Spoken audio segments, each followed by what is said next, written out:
अस्सलाम वालेकुम बच्चों। अच्छा बच्चों, आज हमारा चैप्टर बड़ा ही मजे का एक चैप्टर है। The name of the chapter is atomic spectrum. इस चैप्टर में सीखने के लिए बहुत कुछ है। मजे का चैप्टर है। ठीक है, तो इसको आपने बड़े ही शौक से सीखना है।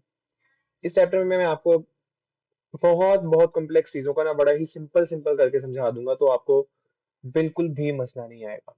ठीक है, पहली बात है, आप मुझे बताओ एक स्पेक्ट्रम होता क्या है। बट बच्चे, स्पेक्ट्रम की डेफिनेशन होती है सेट ऑफ फ्रीक्वेंसी, कोई फ्रीक्वेंसी हो, emitted और absorbed by a substance, emitted और absorbed by a substance।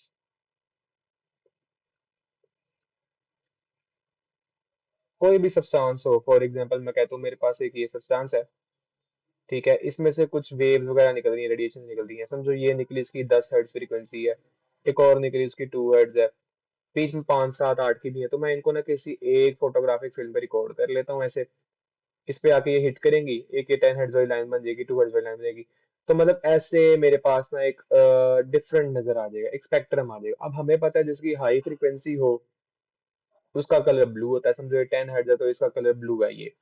अब ये 2 हर्ट्ज वाली लाइन है तो इसकी फ्रीक्वेंसी कम है तो ये रेड हो जाएगी। ठीक, तो इस तरह हमें डिफरेंट स्पेक्ट्रम्स मिल जाते हैं। ठीक है, it is a set of frequency emitted और अब्सॉर्ब बाय सब्सटेंस। ये बहुत ही सिंपल करके मैंने आपको समझाया कि ये होती क्या है। ठीक, अच्छा, इसकी स्टडी को, जब जिस स्टडी में हम स्पेक्ट्रम्स को पढ़ते हैं, इस स्टडी को हम क्या कहते हैं? This study is called as spectroscopy. ये भी याद कर लो, स्पेक्ट्रोस्कोपी कहते हैं इनकी स्टडी को हम। ठीक, अच्छा, अगली बात देखो, हमारे पास 3 टाइप्स के स्पेक्ट्रम्स होते हैं। कितनी टाइप के स्पेक्ट्रम्स होते हैं? 3 टाइप्स के स्पेक्ट्रम्स होते हैं। वो मैं आपको पढ़ा देता हूँ कौन कौन से होते हैं, बड़े ही सिंपल सिंपल से ही हैं। The first one we have is atomic spectrum. ये तो आपने सुना होगा बहुत दफा कि हाँ, एटॉमिक स्पेक्ट्रा तो सुना हुआ है हमने। Then second we have, it is the continuous spectra. The third one we have is the band spectra. ठीक है बच्चे, अब आपने सिर्फ यहाँ से चीजें बस सुनते जाने। जो एटॉमिक स्पेक्ट्रम है इसका दूसरा नाम है लाइन स्पेक्ट्रा। बताता हूँ क्यों। इसकी पहली बात आपने देखनी है कि ये emitted by गैस और वेपर स्टेट ऑफ एलिमेंट्स। ये हमेशा ना गैस से किसी, समझो अगर आप कहते हो कि मेरे पास सोडियम है, मैं चाहता हूँ मुझे इसका स्पेक्ट्रम चाहिए, तो बेटे सोडियम वैसे तो सॉलिड होता है, ये सॉलिड स्टेट में नहीं देगा आपको। इसको वेपराइज करा के ना इसके आपको वेपर्स बनाने पड़ेंगे, फिर ये जाके ना अपना स्पेक्ट्रम बनाएगा। तो कुछ एलिमेंट्स हैं जो पहले से ही गैसेज होते हैं, जैसे हाइड्रोजन पहले से ही गैस है, तो वो तो वैसे ही इमिट कर देगा। तो it is emitted by gas और वेपर स्टेट ऑफ एलिमेंट्स। ठीक है, तो ये या तो गैस एमिट करेगी या फिर वेपर स्टेट ऑफ एलिमेंट्स से निकलेगा। ठीक, अगला पॉइंट देखो बच्चे इनके बारे में। ये जो स्पेक्ट्रम है ना, इस पे आपको सेपरेट लाइंस या डिस्क्रीट लाइंस नजर आएंगी। ठीक है, इस स्पेक्ट्रम में जिस तरह मैंने पहले आपको ड्रॉ करके दिया था ना, सेपरेट लाइन नजर आएंगी। जैसे मैंने आपको एक स्पेक्ट्रम ड्रॉ करके दिया था, ये मैंने कहा था ये अगर एक ये वाली अगर ब्लू लाइन है, ये चलो ब्लैक ड्रॉ कर दी मैंने, कोई बात नहीं। ये मैं कहता हूँ इस तरह रेड है, डिफरेंट कलर्स की देखो, डिफरेंट कलर्स की डिफरेंट डिफरेंट आपको लाइंस नजर आ रही हैं। तो इस स्पेक्ट्रम में आपको डिफरेंट लाइंस नजर आती हैं, तो इसमें सेपरेट सेपरेट करके आपको लाइन नजर आने वाली है इस स्पेक्ट्रम में। ठीक बच्चे, अब आगे देख लो क्या होगा। आगे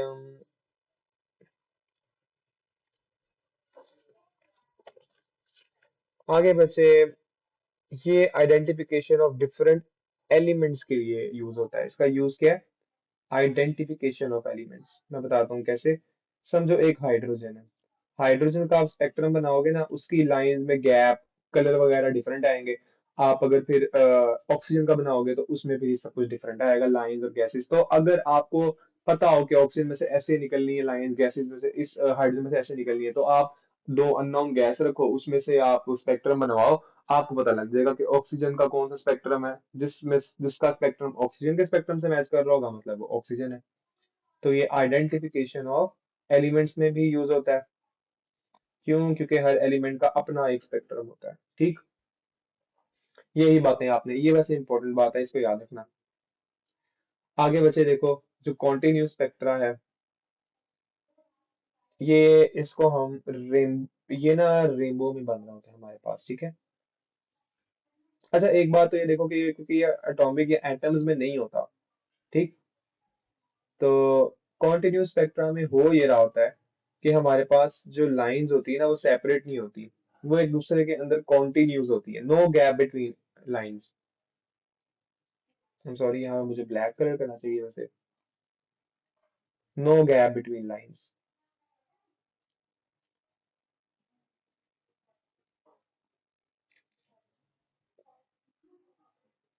ठीक है। आगे अगर आप देखते हो तो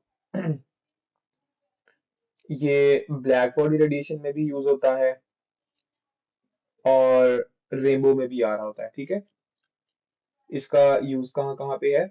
ब्लैक बॉडी रेडिएशन में से हमारे पास डिफरेंट रेडिएशन निकल रही होती है ना, वो अगर हम उनका बनवाए ना, एक स्पेक्ट्रम बनाए, तो वो कॉन्टिन्यूस स्पेक्ट्रा बनाती है, तो ब्लैक बॉडी में भी होती है और रेनबो, जो रेनबो होता है ना उसमें भी अगर आप गौर करें।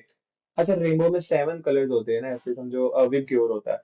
मैं कहता हूँ अगर रेनबो में ऐसे मेरे पास पहले येलो कलर है, अभी येलो कलर ना यहाँ से है, उसके बाद समझो ऑरेंज कलर आना होता है, ये ऑरेंज कलर है, मैं कहता हूँ अभी ये येलो खत्म नहीं हुआ होगा सही से, तो इसमें ऑरेंज भी स्टार्ट हो जाएगा ऐसे, थोड़ा थोड़ा येलो इसके अंदर भी आ रहा होगा, ऐसे ऐसे ऐसे ऐसे, फिर इधर ऑरेंज भी होगा, ऑरेंज के बाद आगे रेड आना होगा, तो वो रेड का भी यही होगा हिसाब के।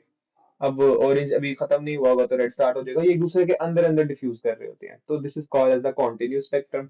ठीक, ये एटम्स में नहीं होता, ये बात आपने याद रखनी है।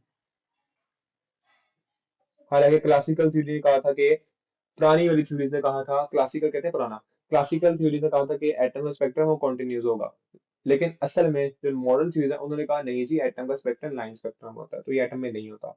अब बैंड स्पेक्ट्रम देखो। अच्छा, बैंड स्पेक्ट्रम जो है ना, it is given by molecules. देखो एटम्स में और मॉलिक्यूल्स में तो फर्क होता है ना, ये मॉलिक्यूल्स देते हैं। मॉलिक्यूल्स क्या, जैसे एच एटम है लेकिन H2 एक मॉलिक्यूल है, H2O एक मॉलिक्यूल है, वाटर का मॉलिक्यूल है, तो ये सारे जो होते हैं ना बैंड स्पेक्ट्रम दे रहे होते हैं मॉलिक्यूल्स। ठीक है। इसमें जो ग्रुप ऑफ लाइंस होती है ना वो very close to each other होती है, मतलब इसमें एक दूसरे के अंदर एक हिसाब से डिफ्यूज तो नहीं कर रही होती, बट जो लाइंस है ना उनके दरमियान डिस्टेंस बहुत कम होता है। ठीक है, lines close to each other.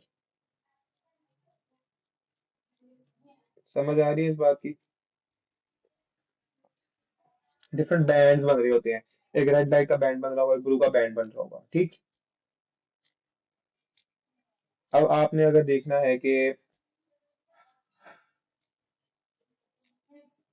जो ये बनता है ना बैंड स्पेक्ट्रम, ये मॉलिक्यूल्स तब बनाते हैं जब वो अपनी, मॉलिक्यूल्स नहीं बनाना है ये, लेकिन ये तब बनता है जब वो अपनी रोटेशनल या वाइब्रेशनल एनर्जी रिलीज कर दे, रोटेशनल या वाइब्रेशनल काइनेटिक एनर्जी एमिट करें, तब ये बनता है। अपनी समझे, मॉलिक्यूल्स हमें पता है कि वाइब्रेट करते हैं या तो रोटेट कर रहे होते हैं अगर डबल बॉन्ड का है, अब वो एक दूसरे के अबाउट ऐसे ऐसे रोटेट कर रहे हैं, कुछ कर रहे हैं, तो अगर वो उस एनर्जी को लूज, समझो मेरे पास दो एटम्स का एक मॉलिक्यूल ऐसे, एक ही एटम है, एक ही एटम है, ये दोनों समझो ऐसे ऐसे एक दूसरे के अराउंड ना ऐसे ये एक्सिस का घूमी जा रहे हैं, घूमी जा रहे हैं, अगर ये इस रोटेशनल एनर्जी को रिलीज, काइनेटिक एनर्जी है ना, रोटेट कर रहे हैं, अगर ये इसको रिलीज कर दें, तो ये जो एनर्जी रिलीज होगी अगर उसका हम स्पेक्ट्रम बनाए ना, तो बच्चे वो हमारे पास एक बैंड स्पेक्ट्रम की फॉर्म में आएगा।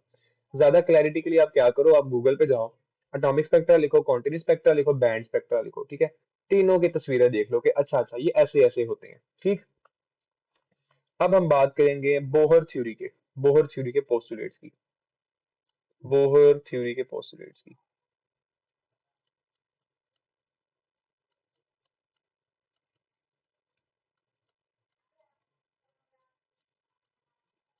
बच्चे, जो बोहर थ्योरी है ना वो बड़ी ही आसान है, इसके तीन ही मेन पोस्टुलेट्स हैं आपके पास। पहला पोस्टुलेट क्या कहता है जी? पहला कहता है कि electron revolve around nucleus without emitting any radiation. ठीक, जो इलेक्ट्रॉन्स हैं, समझो ये मेरे पास एक न्यूक्लियस है, इसके अराउंड इलेक्ट्रॉन ने होना है ना, मुझे पता है न्यूक्लियस के इलेक्ट्रॉन घूम रहा होता है। अब जब इसने घूमना है ना, तो इसने कोई भी रेडिएशन नहीं निकालनी, ये बस घूमता रहेगा रेडिएशन निकाले बगैर, ठीक है। लेकिन जो क्लासिकल फिजिक्स कहती थी ना, वो कहती थी कि नहीं, इलेक्ट्रॉन जब घूमेगा तो वो कुछ ना कुछ एनर्जी रिलीज, रेडिएशन रिलीज करेगा। ये क्लासिकल थ्योरी कहती थी। अच्छा, ये बोहर थ्योरी ना, ये जरा मॉडर्न थ्योरी है, ये क्लासिकल थ्योरी नहीं है। It is a semi classical theory. ज्यादा मॉडर्न भी नहीं है, लेकिन ये बहुत पुरानी भी नहीं है, ठीक है। तो ये क्लासिकल से तो नहीं ही है, उसके मुकाबले में ये बेहतर है। तो बोहर ने कहा था कि इलेक्ट्रॉन जब घूमेगा तो कोई भी एनर्जी रिलीज नहीं करेगा, और ये क्लासिकल थ्योरी के कंट्राडिक्टरी था। कंट्राडिक्ट क्लासिकल थ्योरी, ठीक। पहला जो पोस्टुलेट था ना, इसने क्लासिकल थ्योरी को कॉन्ट्राडिक्ट किया था, मतलब कॉन्ट्राडिक्ट मतलब उसके अगेंस्ट किया। अच्छा, इसका अगला पॉइंट देखते हैं। अगला पोस्टुलेट क्या था? जो एनर्जी अब्सॉर्ब, जब एक इलेक्ट्रॉन है, जब वो लो से हायर शेल में जाता है, एक इलेक्ट्रॉन जब वो लोअर से हायर शेल में जाएगा, तो वो एनर्जी अब्सॉर्ब करेगा, एनर्जी एब्सॉर्ब करेगा। समझ आती है इस बात की? हमें पता है ना कि समझो मेरे पास एक, अगर ये न्यूक्लियस है, यहाँ नहीं बनाते वैसे, यहाँ बना लेते हैं। समझो मेरे पास ऐसे ही एक न्यूक्लियस है, इसके अराउंड मैं दो शेल बनाता हूँ, ये एक शेल है, ये दूसरा शेल है। समझो पहले शेल की एनर्जी है 5 जूल, सिर्फ समझो 5 जूल पहले शेल की है। दूसरे शेल की एनर्जी है 20 जूल। तो बच्चे देखो, अब इलेक्ट्रॉन यहाँ पर पहले शेल में घूम रहा होगा, तो उसकी एनर्जी होगी 5 जूल।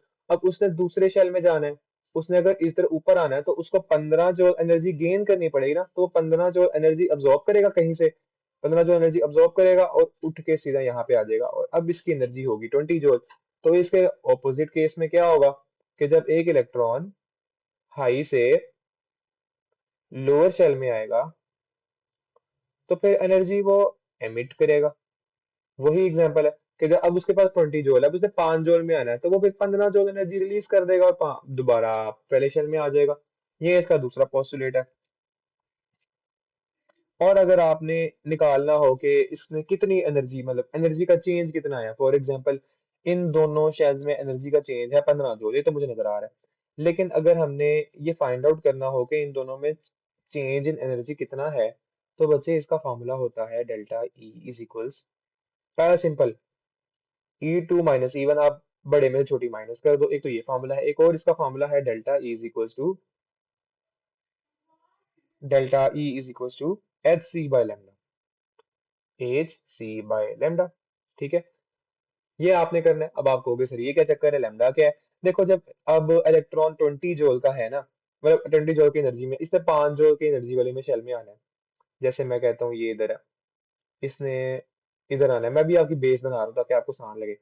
अब जो इससे 15 जूल एनर्जी रिलीज कर रही है ना, ये 15 जूल एनर्जी रिलीज की है ये बच्चे इन द फॉर्म ऑफ कोई ना कोई इलेक्ट्रोमैग्नेटिक वेव, कोई एक्सरे या गामा रे की फॉर्म में इसने रिलीज करनी है, समझो। इसने एक एक्सरे रिलीज कर दी या कोई लाइट रिलीज कर दी इन द 15 जूल की एनर्जी। अब उसकी आपने वेवलेंथ पुट करनी है, उसकी स्पीड ये तो है ही हमारे पास, और एच कांस्टेंट आप पुट करो, आपको चेंज इन एनर्जी मिल जाएगा। वो 15 जूल एनर्जी भी तो कहीं जानी है ना जो उसने लूज की है, तो वो इसकी फॉर्म में रिलीज हो जाएगी, ठीक। अब दो पोस्टुलेट्स हमारे पास हो गए। आखिरी पोस्टुलेट है angular momentum is integral multiple of H over 2 पाई। देखो बच्चे, एंगुलर मोमेंटम, वो कह रहा है कि जो इलेक्ट्रॉन है ना, वो घूम रहा है, उसका जो एंगुलर मोमेंटम है, हमने पढ़ा हुआ है ना एंगुलर मोमेंटम डिटेल से, सर्कुलर मोशन के चैप्टर में। एंगुलर मोमेंटम जो है, वो या तो होगा इक्वल 1 h/2 पाई के इक्वल होगा, या वो इक्वल हो सकता है 2 h/2 पाई के इक्वल, यानी h/पाई के इक्वल यहाँ से कट जाएंगे ना, या वो इक्वल हो सकता है 3 h/2 पाई के इक्वल, या वो इक्वल हो सकता है इसका, सो ऑन। तो यानी वो होगा इसके इक्वली, तो यानी हम इसको कह सकते हैं कि जो एंगुलर मोमेंटम है, it is an integral multiple of h/2 पाई, यानी आप n कोई भी पुट कर लो, 1 2 3 एंड सो ऑन, h/2 पाई। तो उसका जो एंगुलर मोमेंटम है वो इसी के इक्वल होगा। ये बात आपने याद रखनी है। Angular momentum is shown by mvr, ठीक है। ये angular momentum is equal to mvr, जो कि आगे इक्वल हो रहा है nh/2 पाई के, ठीक। या तो वो इक्वल होगा, बिल्कुल, अगर आप NH/2 पाई, अगर आप NH रखते हो तो इसके इक्वल आ जाएगा, नहीं तो आप बड़ा भी कर सकते हो। खैर, 2 3 4 पुट करोगे तो H/2 पाई से बड़ा आंसर आएगा ना। अब बच्चे आगे देखो, हमारे पास ये बोहर के जो पोस्टुलेट्स हैं मैंने आपको सारे समझाए हैं। अब according to this particular theory, इसी थ्योरी को यूज करते हुए हमने कुछ कह सकते हैं क्वांटिटीज फाइंड आउट करनी है। पहली क्या क्वांटिटी है, क्वांटाइज रेडियाई। क्या मतलब है इसका बताता हूँ मैं। अच्छा, क्वांटाइज का पहले मतलब समझ लो। क्वांटाइज का मतलब होता है फिक्स्ड। क्या मतलब होता है फिक्स्ड? मैं कहता हूँ समझो मेरे पास एक ये न्यूक्लियस है, ये इसका पहला शेल है, हाइड्रोजन का ले रहा हूँ मैं कहता हूँ जो इसका रेडियस है ना, ये रेडियस है इसका, ठीक है ना, न्यूक्लियस से यहाँ तक ये इसका रेडियस हो गया। ये मैं फाइंड आउट करना चाहता हूँ पहले शेल का। तो बच्चे ये हाइड्रोजन के हर एटम में ना ये इतना, अगर ये 10 मीटर निकला ना, तो ये हर हाइड्रोजन के हर एटम में 10 मीटर होगा, यानी ये फिक्स्ड होगा, हर एटम में ये सेम होगा। अगर मैं कहता हूँ कि दूसरा शेल है, उसका मैंने रेडियस निकाला, वो निकला 50 मीटर मेरे पास, तो बच्चे वो हाइड्रोजन के हर एटम में 50 ही होगा। ठीक है, तो ये सारे फिक्स होते हैं। This means it is the quantized radii. ये हमने रेडियस फाइंड आउट करना हो ना, उसके लिए। अब बच्चे इसका फॉर्मूला क्या होता है, इसका पहले मैं आपको एक्चुअल फार्मूला लिखवाता हूँ, फिर मैं आपको ना इसको एक शॉर्टकट फार्मूला भी लिखवाता हूँ।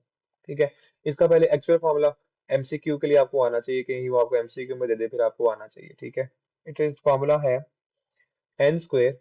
N is the number of shell, कौन कितने शेल का आप ढूंढना चाह रहे हो, 5वें शेल का, 6ठे शेल का, पहले शेल का। N square h square divided by 4 pi square, 4 pi square k m e square.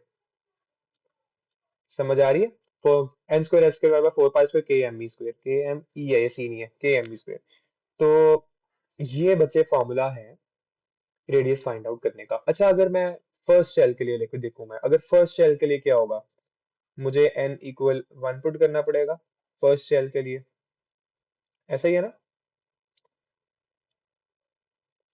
तो अब मैं कहता हूं कि फर्स्ट शेल के लिए मैंने n 1 पुट किया, तो मैं जब n पुट करूंगा ये क्या, किसके इक्वल आ जाएगा, H square over 4 pi square k m e square. अब गौर करो, ये भी कांस्टेंट, ये भी कांस्टेंट, ये भी कांस्टेंट, ये भी कांस्टेंट, ये भी।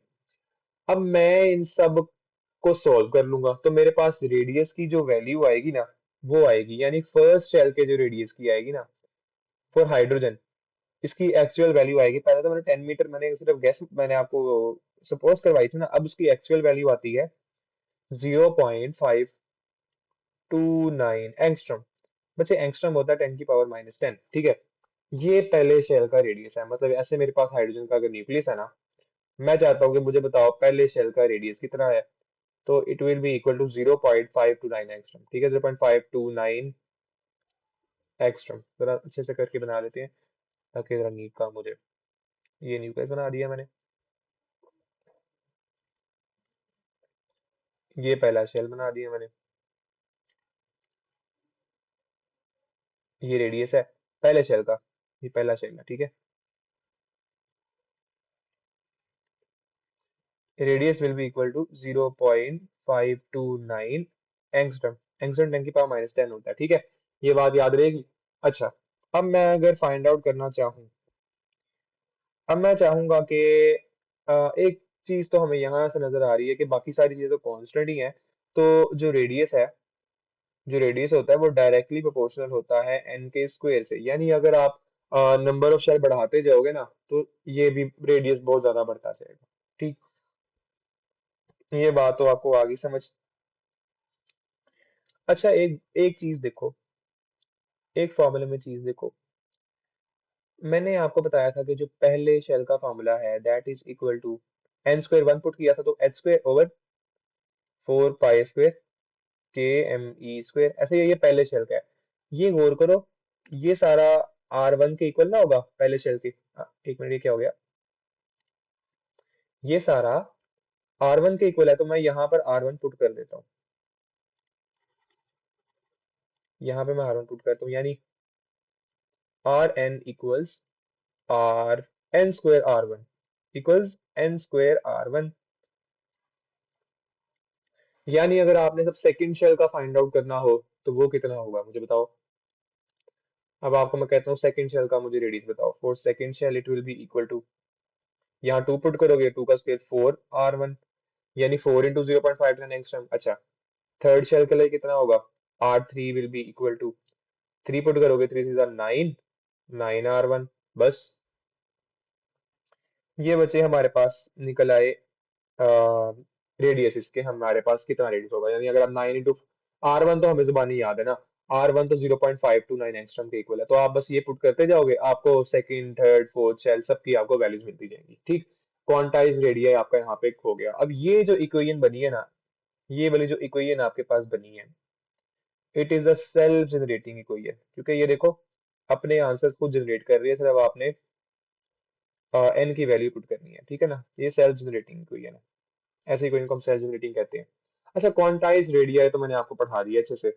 अब हमारे पास अगला टॉपिक आता है क्वांटाइज वेलोसिटी, कि एक इलेक्ट्रॉन कितनी वेलोसिटी के साथ इर्द गिर्द पागलों की तरह गोल गोल घूम रहा है न्यूक्लियस के इर्द गिर्द, ठीक है।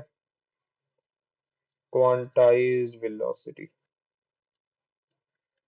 ठीक है बच्चे। अब जो क्वांटाइज वेलोसिटी है, इसका फॉर्मूला होता है, जो इसका अपना एक्चुअल फॉर्मूला है वो पहले लिखवा रहा हूँ। देखो शॉर्टकट फॉर्मूला तो मैंने आपको रेडी से करवा दिया। अरे nth का radius equal to n² r1, जितने भी शेल का निकालना है आप इस तरह से निकाल सकते हो, ठीक।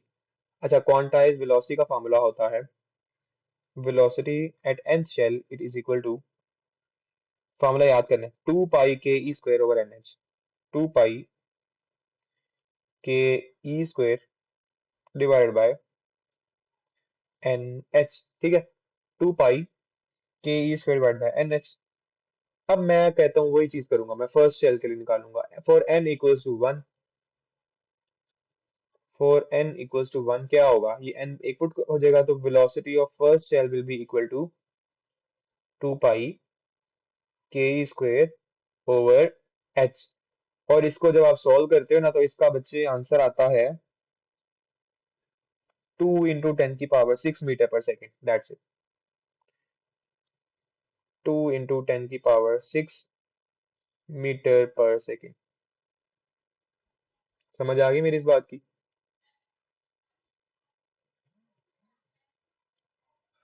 यहाँ एक रेफरेंस लाइन लगा लेते हैं, क्योंकि फिर हमने आगे भी जाना है।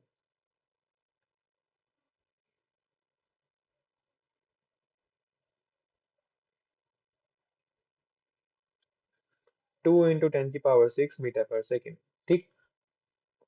ये बच्चे आ गई है हमारे पास quantized velocity for the first shell, मतलब पहले शेल में एक इलेक्ट्रॉन अगर घूम रहा है तो वो 2 × 10⁶ की वेलोसिटी से घूमेगा। अब वही मैं क्या करता हूँ, मैं फॉर्मूला निकालना चाह रहा हूँ, एक जनरल फॉर्मूला सेल्फ जनरेटिंग को ये बनाऊंगा मैं। तो velocity at nth is equal to, गौर करो, 2πke² /h किसके इक्वल है, v1 के इक्वल है ना। तो मैं ये पुट कर सकता हूँ v1/n। इस पे आप गौर करो तो आपको नजर आ रहा है कि जो वेलोसिटी एट nth है ना, is inversely proportional to n। लेकिन रेडियस में क्या था, वो डायरेक्टली प्रोपोर्शनल था n के स्क्वायर के साथ, ठीक है। समझ आती है इस बात की भी। अब ये तो इनवर्सली प्रोपोर्शनल है, तो बच्चे सिंपली मैं क्या करूंगा, अगर मुझे सेकंड शेल की चाहिए हो तो मैं क्या करूंगा, मुझे बताओ सेकंड शेल की क्या होगी वेलोसिटी। बड़ी ही सिंपल होगी, v1/, आप n2 पुट कर दोगे, यानी 2 × 10⁶/2, ये कट जाएंगे 10⁶, खाली 10⁶ मीटर पर सेकंड होगी सेकंड शेल की। इतनी वेलोसिटी होगी सेकंड शेल में, ठीक है। थर्ड शेल की क्या होगी बताओ, थर्ड शेल की वेलोसिटी होगी वही v1/3, इस बार वो 2 × 10⁶, 2/3 × 10⁶ मीटर पर सेकेंड एंड सो ऑन, आप इस तरह करके निकाल सकते हो अपने आंसर्स। क्वांटाइज वेलोसिटी भी समझ आ गया। अच्छा, इस पे अगला हमारा पैरामीटर है, सबसे मजे का, हाँ, अब आया, it is the quantize energy,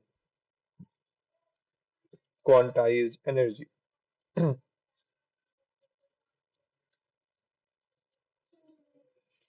अच्छा बच्चों, जो क्वांटाइज एनर्जी होती है ना, अब मेरी बात एक समझ लो, जो एक हमारे पास समझो अगर ये न्यूक्लियस है ना, इसके अराउंड एक शेल है, इस शेल में इलेक्ट्रॉन है, पता है इस बात का। अब ये जो इलेक्ट्रॉन है ये घूम भी रहा है, यानी इसके पास काइनेटिक एनर्जी तो है, और ये इसके साथ अट्रैक्शंस भी कर रहा है, ये नेगेटिव है ये पॉजिटिव है, इन दोनों के दरमियान अट्रैक्शंस हैं, और ये इससे कुछ डिस्टेंस पे मौजूद है, यानी इसमें पोटेंशियल एनर्जी भी है इसकी किसी पोजीशन की वजह से, इसकी पोजीशन है कि ये थोड़ा सा दूर है, और ये इसको अट्रैक्ट कर रहा है। देखो पोटेंशियल एनर्जी क्यों एग्जिस्ट करती है, समझो ये जमीन है और ये आपके सर हमजा है। अभी सर हमजा अगर एरोप्लेन बन जाए, मतलब एरोप्लेन बन जाए और वो चले जाए किसी तरह ऐसे ऊपर, ठीक, और ऊपर आ गए, अब कोई ना कोई पोटेंशियल एनर्जी मेरे में होगी जो कि किसके इक्वल होगी, mgh की। ये क्यों एग्जिस्ट कर रही है, क्योंकि मेरे और जमीन के दरमियान कोई ना कोई अट्रैक्शन है, force of attraction, it is called as force of gravity. तो जहां पर अट्रैक्शन या फोर्स ऑफ ग्रेविटी एग्जिस्ट करेगी वहां पोटेंशियल एनर्जी होगी। इसीलिए तो थर्मोडायनेमिक्स चैप्टर में हमने कहा था कि आइडियल गैस में पोटेंशियल एनर्जी जीरो होती है, क्योंकि आइडियल गैस के एटम्स के दरमियान कोई भी अट्रैक्शन नहीं होती, लेकिन इस इलेक्ट्रॉन और न्यूक्लियस में तो कोई ना कोई अट्रैक्शन एग्जिस्ट कर रही है, तो यानी कि बस पोटेंशियल एनर्जी भी है। तो जो इसकी टोटल क्वांटाइज एनर्जी है, यानी इसकी टोटल एनर्जी है ना, ये तो फिक्स रहेगी, it will be equal to kinetic energy plus potential energy. समझ आ गई इस बात की, total energy will be equal to kinetic energy plus potential energy. अब देखो जो टोटल एनर्जी है ना वो हमेशा कांस्टेंट रहेगी, अगर ये 10 जूल है ना तो इसमें हमेशा 10 जूल ही रहना है। काइनेटिक एनर्जी बढ़ सकती है, मतलब अगर काइनेटिक 7 जूल हो सकती है, ये 3 जूल हो सकती है, या फिर ये 3 जूल हो सकती है, ये 7 जूल हो सकती है, मतलब डिफरेंट पोजीशन के लिए डिफरेंट पोजीशन ऑफ एटम्स। आप जितना दूर जाते जाओगे उतनी स्पीड कम होती जाएगी ना, मतलब काइनेटिक एनर्जी कम होती जाएगी, पोटेंशियल एनर्जी बढ़ती जाएगी, ऐसे ही है। ठीक है, समझ आ रही है मेरी इस बात की। तो अब हम देखते हैं बच्चों क्वांटाइज एनर्जी के फार्मूले स्पेसिफिक करके। काइनेटिक एनर्जी का जो अपना फार्मूला है ना वो इक्वल होता है, मैं भी आपको लिख के देता हूँ। काइनेटिक एनर्जी का बच्चे अपना फार्मूला होता है K E square over two R, K E square by two R N, मतलब रेडियस ऑफ द एंड जिस शेल में प्रेजेंट होना उस शेल का उस शेल में अगर आपने काइनेटिक एनर्जी फाइंड करनी है तो इक्वल होती है K E square over two R N. अच्छा, पोटेंशियल एनर्जी किसके इक्वल होती है, it is equal to minus के E square over R, minus के ई स्क्वेयर ओवर आर। समझ आ गई, यानी आप यहां से एक चीज का अंदाजा लगा सकते हो कि potential energy is equals to 2 times, बल्कि negative of 2 times kinetic energy. यानी अगर आप यहाँ पे काइनेटिक एनर्जी का फॉर्मूला पुट करो, देखो क्या होता है, -2 इंटू काइनेटिक एनर्जी का फॉर्मूला है के ई square over two R N, या भी आर एन आना वैसे, आर एन। सॉल्व करो, देखो टू टू से गया तो पीछे क्या बच गया, माइनस के ई स्क्वायर ओवर आर एन। वही पोटेंशियल एनर्जी का फॉर्मूला नहीं बन गया, बन गया। यानी potential energy is equal to -2 times of kinetic energy. ये चीज मैं साइड पर लिख देता हूँ, ये चीज आपने नहीं भूलनी, कि potential energy is equal to -2 times of kinetic energy. समझ आ गई इस बात की। अच्छा, अब टोटल एनर्जी का जो अपना फॉर्मूला होता है ना वो भी लिख लो। टोटल एनर्जी का अपना फॉर्मूला होता है, अब टोटल एनर्जी का अपना फॉर्मूला होता है माइनस के ई square over two R N,